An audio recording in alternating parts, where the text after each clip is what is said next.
Esto es Lili en CDN. ¡Yupiti! Familia, amigos, señoras y señores, amigos y amigas, aquí estamos en la fórmula antinovelas Lili en CDN. Y en esta noche de jueves, señores, de verdad que qué buen contenido que tenemos para de alguna manera seguir sobreviviendo y disfrutando la vida que nos toca vivir en estos tiempos calamitosos donde el coronavirus sale abajo de cualquier mata. Pero señores, no perdamos la esperanza ni tampoco entremos en estado de pánico, porque seriamente, aunque debemos tomar medidas importantes y precautorias, siempre podemos también protegernos y sentirnos confiados. Yo creo que todo el que tiene fe, obviamente se pone en la mano de Papá Dios en estos momentos difíciles, pero desde el punto de vista científico también, tomar medidas serias y asumir esta responsabilidad civil de toda una población mundial. Mientras más tiempo en casita y viendo Lili en CDN, muchísimo mejor para todos ustedes. Mira, ¿viste que pegó? Y ahí les cuento lo que tenemos hoy. Hablamos para arrancar, porque hoy es el día, señores, de la prevención de las enfermedades del riñón. Ya nuestra queridísima doctora Gloria Ascensión, quien es nefróloga, nos dirá exactamente todo lo que usted tiene que saber para cuidar su riñón, para cuidar su organismo en todos los tiempos, incluyendo este. Seguimos después con el impacto psicológico, atiéndalo bien, del COVID-19. La gente, yo creo que la paranoia está de alguna manera ganándole el pleito incluso a la propia enfermedad física. Entonces tenemos que tranquilizarnos y qué bueno que Carmen Ramírez está aquí para eso. Y cerramos con un bloque muy importante. Tengo aquí a dos mujeres que son mujeres de verdad de fe. Me encanta que estén en los cursillos de cristiandad de la arquidiócesis de Santo Domingo, y venían originalmente a anunciar la Feria del Libro Católico, pero además tienen muchísimas cosas más que compartir con todas las mujeres que tenemos familia, que creemos en el Todopoderoso y que asumimos nuestra fe como el mejor escudo para sobrellevar toda situación. Así es que aquí estamos con Gloria. Gloria, yo te voy a saludar con el pie, ya eso se va a hacer. Mira, tú tienes que sacarlo así, ¡pam! Y entonces después te... ¡pam! Ese es el nuevo saludo cariñoso del coronavirus. Qué bueno tenerte, una mujer joven, experimentada, conocedora de estos ambientes médicos que tanto nos importan ahora. Te vamos a preguntar hasta del coronavirus. El Pero tema entremos del momento. por el riñón, entremos por los riñones, ¿cierto? Hoy es el Día Mundial del Riñón. Así es. Y mira, Lili, para mí es un placer estar aquí un día tan importante como hoy, que el Día Mundial del Riñón, que se crea precisamente por la necesidad que tenía la población que tiene la población de crear conciencia sobre lo que son los riñones, cómo funcionan, cómo cuidarlos y obviamente cómo prevenir que se enfermen. El colador del cuerpo, pudiéramos llamarlo al riñón, en un lenguaje coloquial, digamos. Sí, lo primero que tenemos que decir es que los riñones son vitales. Vitales significa que no podemos vivir sin ellos, así como el corazón. Entonces, como el pueblo conoce, la población general conoce, los riñones son como nuestros filtros, como nuestros coladores. Los coladores, ¿qué hacen? La fruta, ¿verdad? Después que tú la cuelas, lo que hace es que se queda lo bueno y el desecho, todo lo que sobra, se queda arriba en el colador, en el filtro. Entonces, pulpa, digamos, se queda arriba y entonces el jugo sale abajo. Exacto, entonces el riñón hace exactamente lo mismo. Con lo bueno se queda, lo reabsorbe y los desechos lo elimina a través de la orina. La orina se encarga de eso, de eliminar los tóxicos que generamos día a día.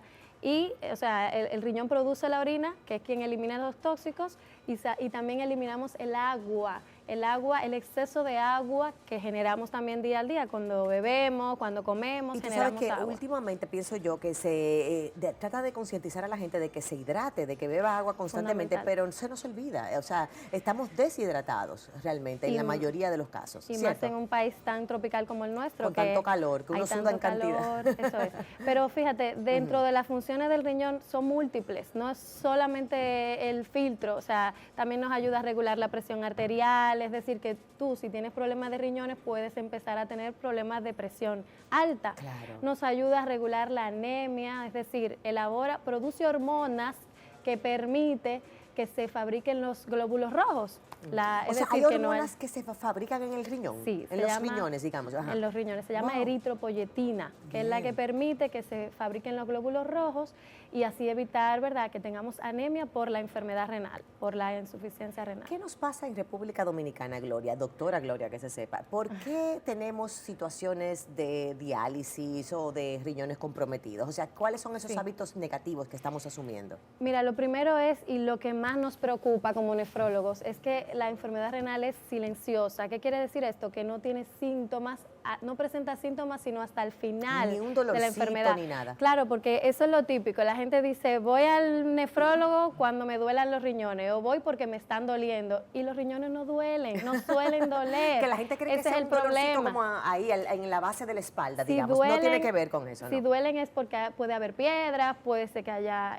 una infección renal, pilonefritis, pero cuando en verdad no funcionan, no suele dar síntomas, Como el sino hasta el cáncer final. mismo, que no presenta Y realmente dolor. precisamente las enfermedades que producen la enfermedad renal principalmente es la hipertensión y la diabetes, dos enfermedades también silenciosas. Claro. Entonces, si yo puedo estar años sufriendo de presión alta o años sufriendo de diabetes sin saberlo, porque no tengo síntomas, así mismo se me va dañando mis riñones sin saberlo. Cuando empiezas a hincharte, cuando empiezas a tener falta de apetito, es porque ya estás en estadios finales de la enfermedad. El tema de la diabetes y de la hipertensión, ¿qué tanto es vamos a decir, la proporción del factor genético y qué tanto es el estilo de vida?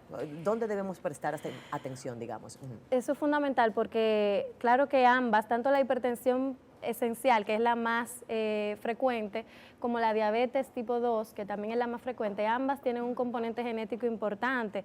Se podría decir que un 60% de los factores que influyen, pero luego hay un porcentaje importante de factores modificables, es decir, factores que tienen que ver con el estilo de vida. Y ahí es donde entra la dieta con la sal, elevada de sal, elevados azúcares, consumir poca agua. Ahí es donde entra estilo de vida saludable, que decimos que influye en la aparición de la enfermedad renal. Las piedras del riñón, hemos oído mucha gente que dice, bueno, si tú bebes refrescos gaseosos o si bebes alcohol, pueden salirte piedras en los riñones y quizás hay otros alimentos. ¿De dónde surgen y qué tan relacionada está una piedra con ya una enfermedad mayor del riñón, con una patología, digamos, más comprometida? Sí, efectivamente. Mira, los refrescos, el problema principal que tienen es el alto contenido de azúcar. Y como bien dije, la elevada cantidad de azúcar en la dieta promueve el desarrollo de la enfermedad renal porque promueve la diabetes. Claro. Eso por un lado. Y luego, por otro lado, promueve una dieta alta en azúcar, promueve la formación de piedras, que se formen piedras, los famosos cálculos o famosas piedras, como le suelen llamar popularmente, se forman predominantemente por alto consumo de sal en la dieta, alto consumo de azúcar, alto consumo de proteínas, es decir, muchas carnes rojas, y obviamente por la falta de hidratación. Todos esos componentes influyen para que se puedan formar las piedras, para que precipiten las piedras en el riñón. ¿Y cómo pueden afectar las piedras a los riñones? Porque no es solamente dolor. ¿Y cómo me doy cuenta que tengo una piedra, digamos? Claro, me doy cuenta porque eso sí me puede dar dolor. Ajá. Una piedra en el aparato urinario, así mismo como va bajando por el trayecto que hace la orina, así mismo puede irte dando dolor. A nivel lumbar, es decir, en la espalda, a nivel del abdomen anterior, o incluso ya a la hora de orinar. Es decir, según el lugar o la localización donde esté la piedra, va a ser el dolor. Ya. Me puedo dar cuenta por el dolor y porque puede haber sangre en la orina, porque al bajar esa piedra va rasgando, va lesionando, y entonces, como hace el mismo trayecto de la orina, pues en la orina puede haber sangre. Claro. Ahora bien, esos serían como los problemas mínimos de las piedras, el que pueda haber sangre en la orina o el que pueda haber dolor. El problema principal es que esa piedra, si es grande, puede llegar a obstruir el paso de la orina, porque como he dicho, está justo en el área donde se produce la orina y por donde atraviesa toda la orina para salir. Se intoxica, digamos, el cuerpo al no poder Claro. botar las toxinas a través de la orina. Claro, porque si te obstruye, o sea, te tapa, te bloquea el paso de la orina, todos esos desechos que debieron eliminarse por la orina no se eliminan y se acumulan. Todas esas toxinas que Exacto. son tóxicos, literalmente. Exacto. Una Exacto. persona que tiene la duda, digamos, tiene quizás un cuadro diabético, un cuadro de hipertensión, y tiene la duda de si sus riñones están funcionando o no, ¿a qué debe prestar atención, digamos? ¿Qué síntomas o qué señales pueden ser revelatorias, digamos? Esa pregunta es fundamental porque, como decía antes, al ser una enfermedad en sus estadios iniciales asintomática, es decir, no da síntomas, el paciente no tiene cómo darse cuenta. Entonces, si usted es diabético, si usted es hipertenso, usted tiene que solicitarle a su médico de base, dígase cardiólogo, dígase endocrinólogo, internista, médico general, que le haga el chequeo rutinario de riñones. Esas son las toxinas. ¿Eso es un examen de orina, Gloria? Un examen de orina, lo podemos ver, las toxinas que se eliminan en el examen de orina y las toxinas en la sangre, que También se llaman creatinina y urea. Claro. Análisis básicos, que así como se hace glicemia, o sea, examen de Sí, que azúcar, son muy regulares, son muy colesterol, comunes. debería hacerse exámenes de los riñones, porque es hasta ahora la única forma de detectar en estadios iniciales, que es lo que queremos y es lo que estamos intentando concientizar a la población. En este país hemos tenido personas con situaciones de riñones tan comprometidas que han tenido que recurrir a un trasplante. Creo que aquí en el país hemos hecho trasplante de Sí, riñón, claro. ¿cierto? Sí, claro. Y obviamente en Colombia en un tiempo fue muy común tener pacientes dominicanos porque tenían un criterio más abierto, digamos. Hoy en día, ese concepto de trasplante que a uno le parece como tan, wow, cuando hay que trasplantarte un órgano, es una cosa seria. ¿Es común? ¿Es realmente la patología de un riñón algo que podemos ver en el diario vivir de cualquier familia? Bueno, a ver, lo que pasa es que ahí ya tendríamos que hablar de los tipos de tratamiento que existen para tratar la enfermedad renal.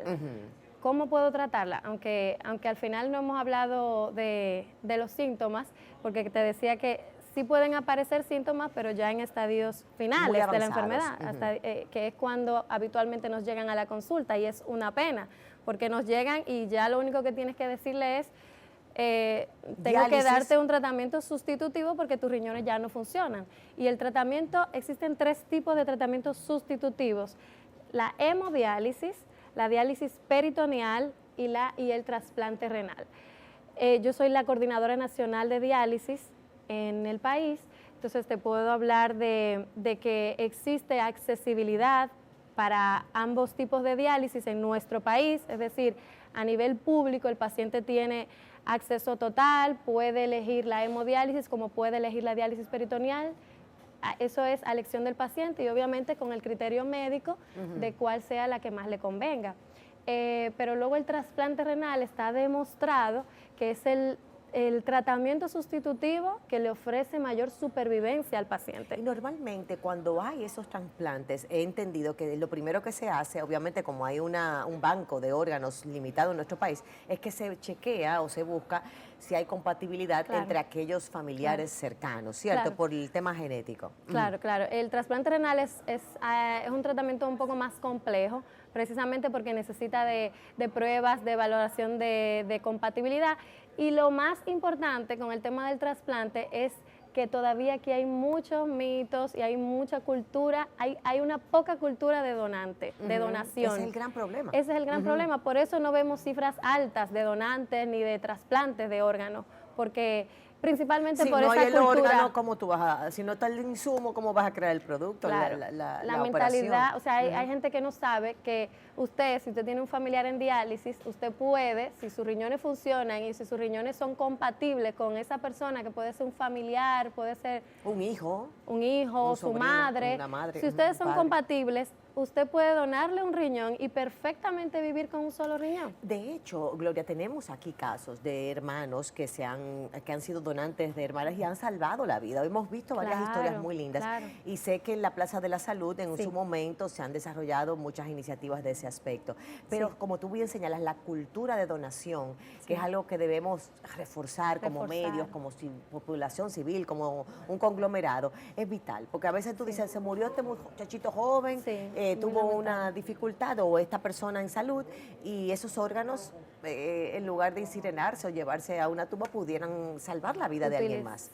Y sería también una promesa muy interesante, pienso yo, para uno como ser humano. Eso se llama dar vida más allá de la muerte. Claro, yo lo encuentro tan Sí. fascinante, Sí, seriamente, que de verdad que lo aplaudo. Aplaudo que establezcamos ese esquema como una práctica natural de los dominicanos. Ceder tus órganos ante cualquier situación, vamos a decir, de que te toque ir al más allá, que está cerca ahora. Ay, Dios Tú mío. sabes que como servidora pública, yo entiendo que más que enfocarnos en las diálisis y los tipos de diálisis, que también es mi trabajo velar por la calidad de los servicios de diálisis, creo que son dos pilares lo que tenemos que trabajar como el Ministerio de Salud Pública, ¿no? Dos pilares fundamentales para hablar de disminuir esta enfermedad catastrófica, porque así se considera, Y que es frecuente aquí, ¿cierto? Es muy frecuente. Muy frecuente. Es muy frecuente a nivel mundial. O sea, es una preocupación mundial porque se habla de que más de 850 millones de personas en el mundo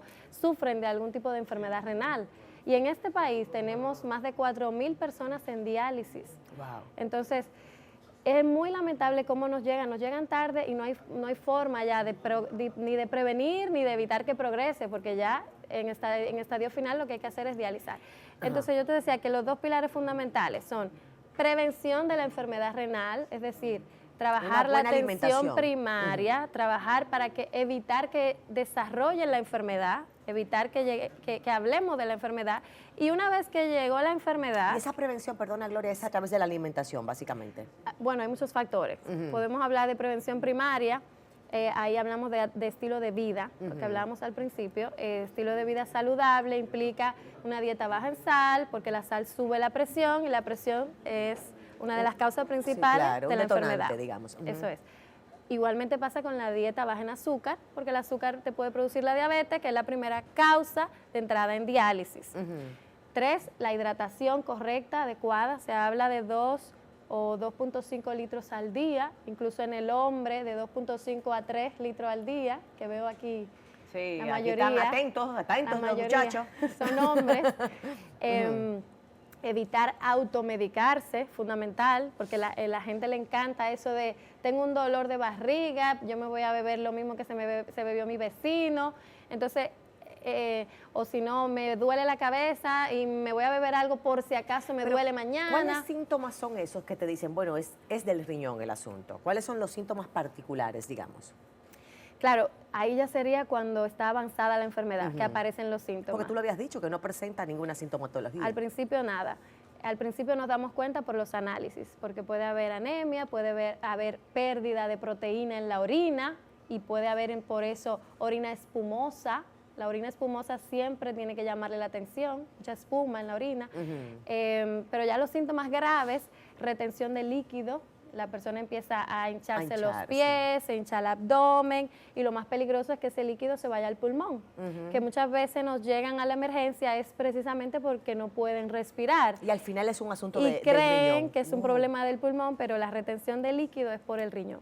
Entonces, la retención de líquido y ese líquido en el pulmón es lo que hace que tú tengas esa falta de aire y es lo que te lleva a la emergencia. Esa es una de las causas principales. Y luego, el hecho de tener todos esos tóxicos altos en sangre también puede hacer que a nivel cerebral sientas mareos, sientas náuseas, pérdida de apetito, debilidad general. Aparte de que, como te decía, en el riñón se produce una hormona para evitar la anemia.